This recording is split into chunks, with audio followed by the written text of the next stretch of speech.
तो good afternoon बेटा सभी को। लास्ट चैप्टर जो हमने किया था, लास्ट यूनिट हमारी चल रही थी और ऑक्सीलेशन वाला पार्ट हमने ख़त्म कर लिया था। तो आज जो नेक्स्ट टॉपिक स्टार्ट करेंगे या नेक्स्ट चैप्टर जो हमारा 11th के सिलेबस का लास्ट पार्ट है उसका नाम रहेगा वेव्स। क्या रहेगा? बड़ा इंटरेस्टिंग चीज़ है और इम्पोर्टेंट टॉपिक है। इम्पोर्टेंट मैंने पहले ही बताया था, ऑक्सीलेशन भी इम्पोर्टेंट है और वेव भी, दोनों कंसेप्ट इम्पोर्टेंट है। इसके अंदर जो टॉपिक्स पढ़ेंगे, वेव होती क्या है या वेव मोशन क्या होता है। दूसरी चीज़ हम लोग पढ़ेंगे कि टाइप्स कितने होंगे। फिर उसके बाद देखेंगे स्टेशनरी वेव भी होती हैं कुछ, वेव डेवलप कैसे होती हैं। और फिर आएगा ऑर्गन पाइप और लास्ट में आप लोगों का बीट्स जो प्रोड्यूस होती है, म्यूजिक में बीट होती है ना वो। और उसके बाद एक टॉपिक बचेगा डॉपलर इफेक्ट। तो ये टॉपिक डिस्कस करेंगे। एक दो टॉपिक सिलेबस में से कट कर दिया है तो उसको भी देख लें, टाइम बचेगा तो। अदरवाइज जो सिलेबस में हो सारे करेंगे। तो स्टार्ट करें, स्टार्ट करते हैं। वेव होती क्या है ये अगर बात की जाए तो आपने एक चीज देखी होगी, अगर मेरे पास ये वाटर लेवल है से बिल्कुल रेस्ट में था और मैंने बाहर से एक स्टोन इसके अंदर थ्रो कर दिया तो क्या हो जाएगा? जो इसका ये अपर लेवल है इसे सेटअप हो जाएगा, उसके अंदर डिस्टरबेंस सेटअप हो जाएगा, नहीं हो जाएगा? तो ये क्या जनरेट हुई है? वेव जनरेट हुई है। थोड़ा सा और डीपली देखते हैं। तो एक एग्जांपल लिया था हमने सॉरी। तो जब इसके अंदर आप यहां पे एक कॉर्क रखोगे, कॉर्क पता है लकड़ी का कोई टुकड़ा होता है, तो क्या देखोगे आप? साइड में जाता है, ऊपर नीचे जंप करता है। वो क्या करेगा? अप डाउन जंप करेगा। तो वहां से क्या देखेंगे? क्या वाटर एक्चुअली मूव हुआ? वाटर गया उधर? नहीं गया। वाटर के पार्टिकल ये नहीं कि जहां से वो पत्थर गिरा था वहां से उधर गए हैं। आप देखते हो जब वेव ट्रेवल करती है तो ये उसका पॉन्ड का किनारा है तो किनारे तक पहुंच जाती है, पर ये क्या बता रहा है कि वाटर के मॉलिक्यूल चले ही नहीं, मतलब यहां से यहां नहीं गए। तो फिर ये डिस्टरबेंस पहुंचा है। तो वहां पीछे देखते हो पत्थर डालते हो और साथ में आपका हाथ है किनारे पे, बीच में पत्थर डाला हाथ पे, तो वहां पे वाटर की फोर्स आएगी या नहीं आएगी? ये तो आएगी, एनर्जी आएगी, मोमेंटम भी आएगा, बट क्या पार्टिकल एक्चुअली ट्रेवल करके आए? तो आपका आंसर होगा नो। आंसर क्या होगा? नो। तो फिर ऐसा क्या हुआ? क्या हुआ ऐसा? तो यहां पे एक्चुअली हम देखते हैं कि जो पार्टिकल रहे होंगे इस वाटर के अंदर, मॉलिक्यूल्स तो रहे होंगे ना, यस और नो? तो इसने क्या किया? यहां पे आपने पत्थर फेंका तो इसको डिस्टरबेंस मिली, तो ये वाला पार्टिकल इस वाले से टकराया और इसको एनर्जी दी और वापस आ गया। क्या हो गया? वापस आ गया। तो डिस्टरबेंस मिलने से यहां ऑक्सीलेट करना शुरू कर दिया इसने। क्या शुरू कर दिया?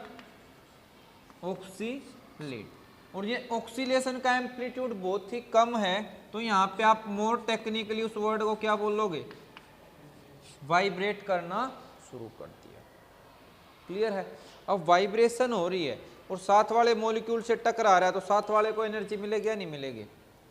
अब वो टकराना, वाइब्रेट करना शुरू कर देगा। अब वो नेक्स्ट से टकरा रहा है, ठीक है, तो क्या होगा हमारा? डिस्टरबेंस, एनर्जी, मोमेंटम ट्रांसफर हो रहा है, जबकि पार्टिकल एक्चुअली मूव नहीं कर रहे, बस क्या कर रहे हैं? वाइब्रेट कर रहे हैं। तो वेव मोशन में आप क्या चीज बोलोगे? A type of motion in which particle, definition कर लोगे ना बुक से जो आपको अच्छी लगे, particle vibrates about their mean position and do not actually move from one position to another. And क्या करेंगे? Transfer energy, momentum and disturbance. Clear है? यस और नो? तो क्या करेंगे? वाइब्रेट करेंगे अबाउट देयर मीन पोजीशन। और फिर क्या कर जाएगा, या देखो पूरा लिख ही लेते हैं।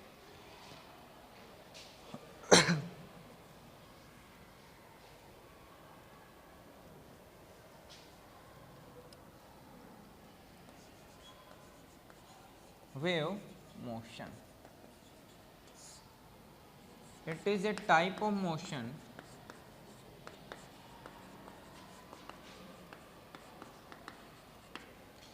in which particle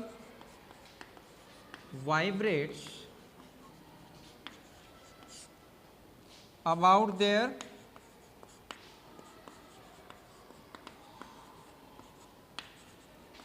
mean position and transfer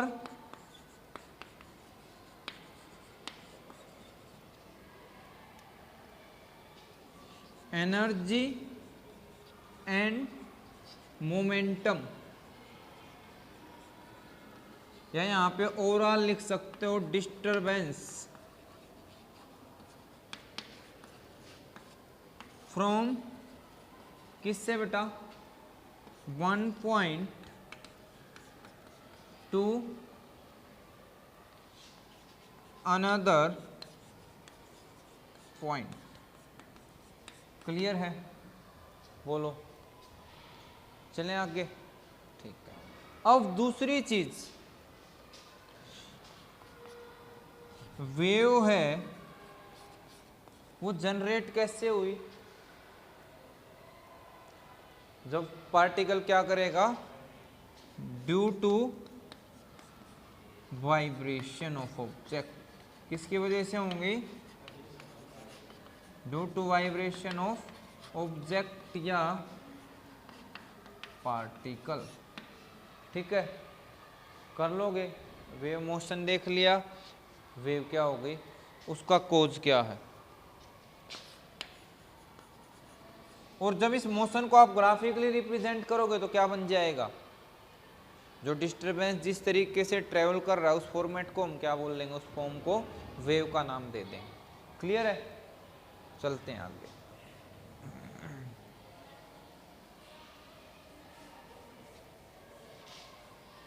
तो अगली चीज जो हम देखने वाले हैं वो टाइप्स ऑफ वेव है।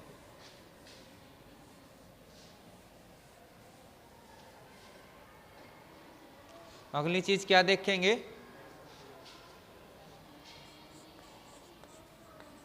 Types of wave. बड़ा अच्छा इंटरेस्टिंग पॉइंट है पढ़ने के लिए। टाइप्स ऑफ वेव में हम एक चीज देखते हैं कि 2 टाइप की होती है, वैसे तो 3 टाइप की, मेनली हमारी 2 टाइप की रहेंगी, तीनों ही बता देते हैं।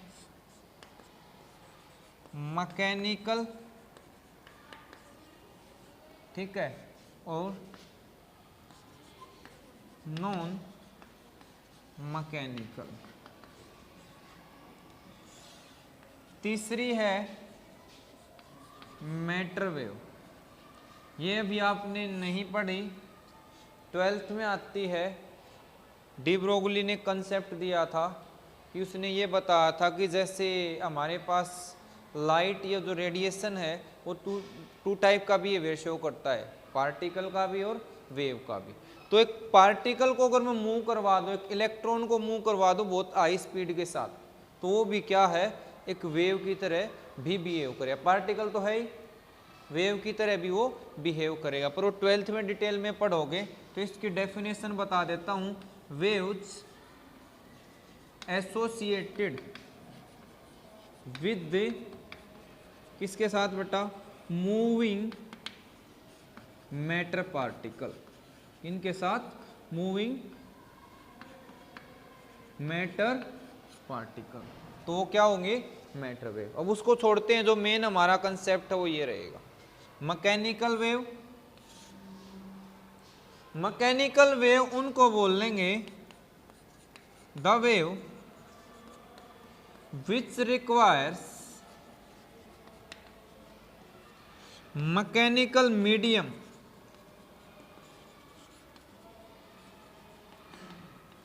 टू ट्रेवल, जिनको किसकी जरूरत हो, ट्रेवल करने के लिए मैकेनिकल मीडियम की जरूरत हो। अब mechanical medium for example solid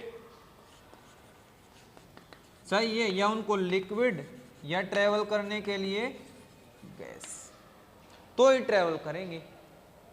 अगर मीडियम नहीं होगा तो वो ट्रेवल नहीं करेंगे। तो इन वैक्यूम मीडियम नहीं होता, दीज डू नॉट ट्रेवल, तो क्या रहेगा बेटा, ये वैक्यूम में ट्रेवल नहीं करेंगे। ठीक हो गया, चलते हैं ये बात। इसमें क्या डेफिनेशन दोगे, which do not require mechanical medium to travel, जिनको मैकेनिकल मीडियम की जरूरत नहीं पड़ती, वो बिना मीडियम के भी ट्रेवल कर लेती है। नहीं पड़ती बेटा, ठीक है। Light is a non mechanical wave, clear है। एक इसका नाम, मैकेनिकल का नाम और है इलास्टिक वेव भी बोल देते हैं इनको, इलास्टिक वेव। और इस कैटेगरी में जो आएंगी उनका फुल नेम रहेगा इलेक्ट्रो मैग्नेटिक वेव्स। तो डेफिनेशन लिख लोगे, the wave which do not require mechanical medium to travel. तो क्या ये वैक्यूम में ट्रेवल कर सकती हैं, these can travel in vacuum. ये बात भी क्लियर हो गई, ठीक है। अब मैं इनके एग्जाम्पल्स पे चलता हूं, किस पे, एग्जाम्पल्स पे। जो साउंड वेव है वो कैसी है, मैकेनिकल वेव। वाटर वेव्स हैं, यानी जो वाटर में डेवलप हुई, वो भी किस में, मैकेनिकल। उसके बाद जो एक म्यूजिकल इंस्ट्रूमेंट का स्ट्रिंग होता है, waves in string of musical instrument, वो भी क्या होगी बेटा जी, बताओ, वो भी कैसी होगी, मैकेनिकल। क्लियर हो गया। अब बात करते हैं इलेक्ट्रोमैग्नेटिक। आपने डेली लाइफ में कई नाम सुने, देखो ध्यान आएंगे। गामा रे कौन सी है, एक्स रे, अल्ट्रावायलेट रे, विजिबल लाइट, विजिबल जिसको आप नॉर्मली लाइट बोलते हो, ठीक है, इंफ्रारेड रे, माइक्रो, और कम्युनिकेशन के लिए जो यूज करते हैं रेडियो। ये सारी की सारी क्या हैं, इलेक्ट्रोमैग्नेटिक या नॉन मैकेनिकल वेव है। इनको चलने के लिए मीडियम की जरूरत नहीं होती। क्लियर है। अब एक थोड़ा सा इंटरप्लेनेटरी स्पेस में चलते हैं। वहां पे यूनिवर्स में अभी भी एट द प्रेजेंटली बात करें, इतने बड़े बड़े धमाके हो रहे हैं अलग अलग एरिया में कि जिसकी साउंड की बात करें बहुत ज्यादा होगी। क्या होगी, बहुत ज्यादा। अगर साउंड को चलने के लिए किसकी जरूरत होती है, मैकेनिकल मीडियम की। पर वो साउंड यहां तक सुनती क्यों नहीं है, तो इतनी ज्यादा कि अगर मीडियम हो तो बहुत ज्यादा लाउड सुनाई दे, पर बीच में मीडियम नहीं है, वैक्यूम है ऑलमोस्ट, तो क्या वो हमारे तक साउंड, वहां के धमाकों की आवाज नहीं सुन पाती। क्लियर है। एक क्वेश्चन नेक्स्ट आपसे ये पूछता है कि इंटरप्लेनेटरी स्पेस में होता है, दो एस्ट्रोनॉट चले गए तो बात कैसे करेंगे, तो साउंड बोलते रहेंगे, ऐसे करते रहो, जैसे कोई गूंगा बोल रहा है, पता ही नहीं चल रहा। तो वहां पे हम रेडियो वेव्स की हेल्प लेते हैं। रेडियो वेव्स को ट्रेवल करने के लिए यूज नहीं होती, वो वॉकी टाकी जो कुछ अलग सा होता है वो करेंगे यूज, ठीक है, वो सिग्नल फ्रीक्वेंसी पे काम करेगा। क्लियर हो गया। ये 7 जब आपने लिख ली हैं तो एक ऑर्डर और लिख लेना, इधर वेवलेंथ इंक्रीज, इधर फ्रीक्वेंसी इंक्रीज। इसकी वेवलेंथ हाईएस्ट, इसकी लोवेस्ट, इसकी फ्रीक्वेंसी हाईएस्ट, और फ्रीक्वेंसी और एनर्जी डायरेक्टली होता है तो इधर वालों की एनर्जी भी हाईएस्ट होती है। और एक्सरे बोला जाता है ना कि इसलिए इतनी ज्यादा डेंजरस है। और वहां साफ साफ अक्षरों में लिखा रहता है रूम के बाहर, क्वेश्चन डाल के सावधान, अंदर एक्सरे चल रहा है तो थोड़ा सा दूर रहें। पर हम यूं खड़े हो चौड़े होके खड़े होंगे। और वहां पे बोला जाता है कि या तो आप अंदर ही मत जाओ, अगर पेशेंट के साथ जरूरत पड़ती है तो अंदर जैकेट जो होती है उनसे बचाने के लिए वो अवेलेबल है। पर मजाल है, हम जैकेट तो छोड़ो, अगले को भी कह दें डॉक्टर साहब आप, और बिल्कुल मशीन के अंदर घुसने को हो जाते हैं। बचना चाहिए। दिखती नहीं है, इनविजिबल है। क्या है? इनविजिबल है। लाइट भी है, बल्ब से थोड़ा वो डिटेक्ट हो रहा है। यहाँ पे आसपास पीछे अगर बैकग्राउंड है तो होती है, नहीं तो लाइट भी क्या है, विजिबल कम ही होती है, विजिबल रेंज में है, उसको देख सकते हैं। नहीं तो ये तो दिखेंगे ही नहीं, गामा और एक्सरे। पर नुकसान इतना जबरदस्त करती हैं। लाइफ में एक एलडी को थ्रू आउट कंप्लीट रिकवरी, बिना ठीक मतलब ठीक ठाक चलना रिकवरी हो तो 3 बार करवा सकता है ऑलमोस्ट एक्सरे। तो 3 बार यानी कि 30 साल के बाद एक। और चलता कैसे है? दे एक्सरे पे एक्सरे लगे रहते हैं, चलो एक्सरे फिर एक्सरे। उसमें इतना नुकसान होता है, बता, अंदर की जो सेल्स हैं डेड हो जाती हैं। एक्सरे जब होती है तो बहुत सारी सेल्स डेड होती हैं, हो जाती हैं। फिर खा पी के रिकवरी तो होती है पर काफ़ी टाइम बाद। तो बचना चाहिए नेसेसरी। मरीज के लिए तो ज़रूरी है भाई, उसका पैर टूटा हुआ है, डॉक्टर को करना ज़रूरी नहीं तो पूरे उम्र ऐसे ही लंगड़ा घूमेगा। तो उसको तो ज़रूरी है कि कम से कम उसका अच्छे से इलाज कर सके तो बेनिफिशियल हो। पर बाकियों को तो थोड़ा सा अलर्ट रहना चाहिए। तो आगे से कभी जाओ मजबूरी में किसी के साथ तो कोशिश करना एक बार वहाँ पे डिमांड कर लेना कि सर वो दे दो। पर यहाँ तो अपना वही नहीं, वो जो करने वाला ही नहीं डाल रहा होता, वही ऐसे मिलेगा, पता ही नहीं, अवेयरनेस नहीं है। ठीक है, तो क्लियर है ना? तो ये पढ़ लेंगे। तो वेव मोशन हमने डिस्कस कर लिया, टाइप्स हो गए।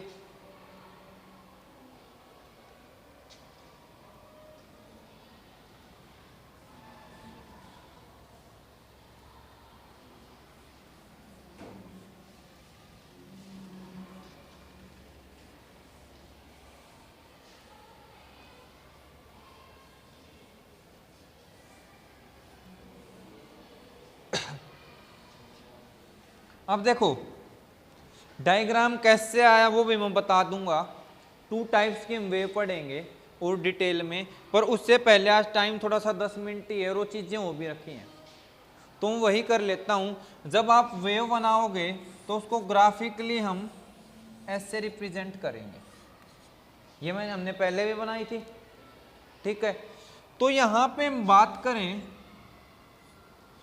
ये वेव प्रोड्यूस कैसे हुई। अगर मेरे पास यहाँ मीडियम है और ये ऑक्सीलेट हो रहा है, मैं 1 सेकंड में इसको 10 टाइम ऑक्सीलेट कर रहा हूँ तो कितनी वेव जनरेट होंगी? इसकी फ्रीक्वेंसी कितनी है? ये फ्रीक्वेंसी जितनी बार ये रिपीट होगा तो 1 सेकंड में 10 टाइम रिपीट हुआ तो फ्रीक्वेंसी क्या होगी इस ऑब्जेक्ट के वाइब्रेशन की? 10। तो वेव भी कितनी जनरेट करेगा? तो फर्स्ट पॉइंट बनेगा frequency of wave is equal to frequency of vibration of object. ज्यादा बार वाइब्रेशन होगी तो ज्यादा, ठीक है। फ्रीक्वेंसी क्या बताई थी?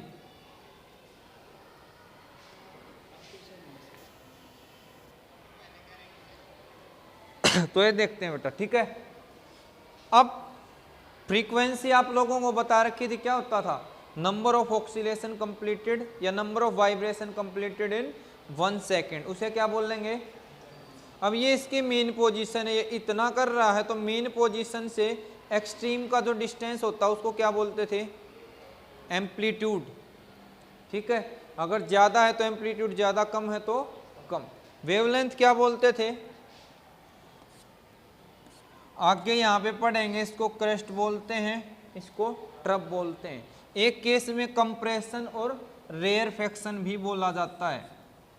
तो एक कंप्रेशन और एक रेयरफेक्शन का बीच में जो लेंथ ट्रेवल होगी, टोटल डिस्टर्बेंस होगा, वो क्या हो जाएगी?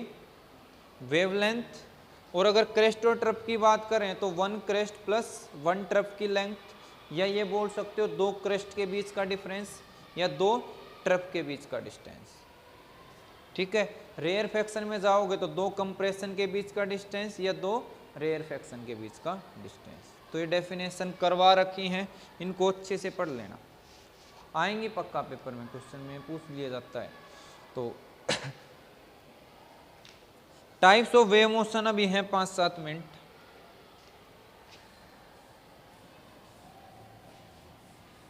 तो हमने मैकेनिकल वेव देख लिया, अब उस मैकेनिकल वेव के टाइप देखेंगे भाई। Type of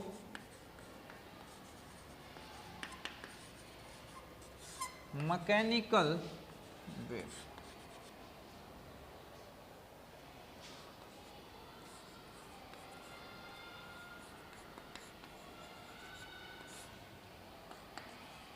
longitudinal and transverse. किसी के पास बाइंडिंग वाली कोई चीज है, स्प्रिंग टाइप, जो बाइंडिंग वाली बुक आती है? नहीं है फिलहाल?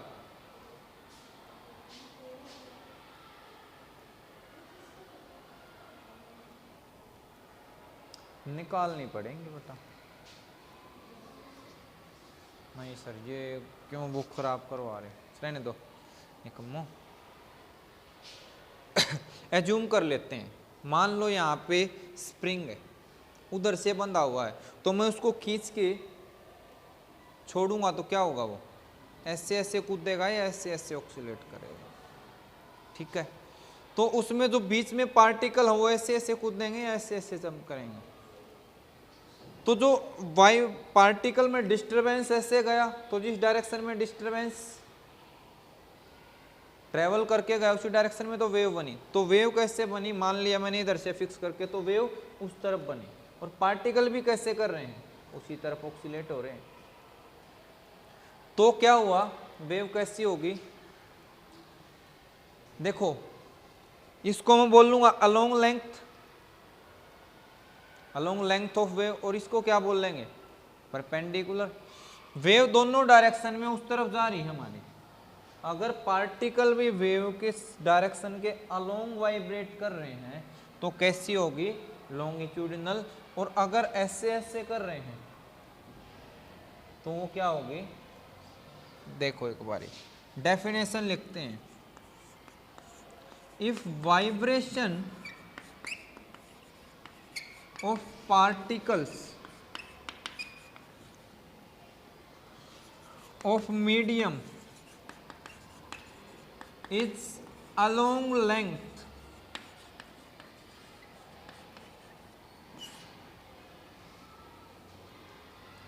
इस along से ही लिख लो, देखो यहां से लेंथ लिखने की जरूरत नहीं, long, along, along the direction of propagation of wave लिख लेना, या सिंपली डायरेक्शन ऑफ वेव लिख लेना। Then it is called longitudinal wave. क्या बोलोगे उसको? और अगले में क्या बन जाएगा, if vibration of particle is of medium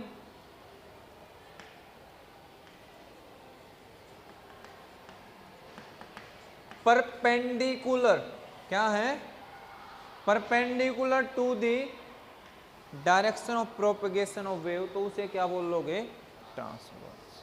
तो दोनों में कंफ्यूजन परमानेंटली बना रहता है कि किस में परपेंडिकुलर वाइब्रेट करेंगे, किस में अलोंग वेव। तो अलोंग वर्ड से याद कर लेना, ALONG, लॉन्गिट्यूडिनल, अलोंग, लो एंग, ये 4 वर्ड कॉमन है। तो इसमें क्या करेंगे, पार्टिकल वेव के अलोंग ऑक्सीलेट करेंगे तो वाइब्रेशन वेव कैसी कही जाएगी। और दूसरा, ठीक है, अब मुझे ये बताओ, चलो देख लेंगे नेक्स्ट क्लास में कि किस केस में ऐसे वाइब्रेशन होगा और किस केस में ऐसे। तो पहला एग्जाम्पल मिल ही चुका है, जो स्प्रिंग होता है उसमें पार्टिकल भी ऐसे ऑक्सीलेट करेंगे और क्या होगा, वेव भी उसी तरफ जाएगी। और वाटर के अंदर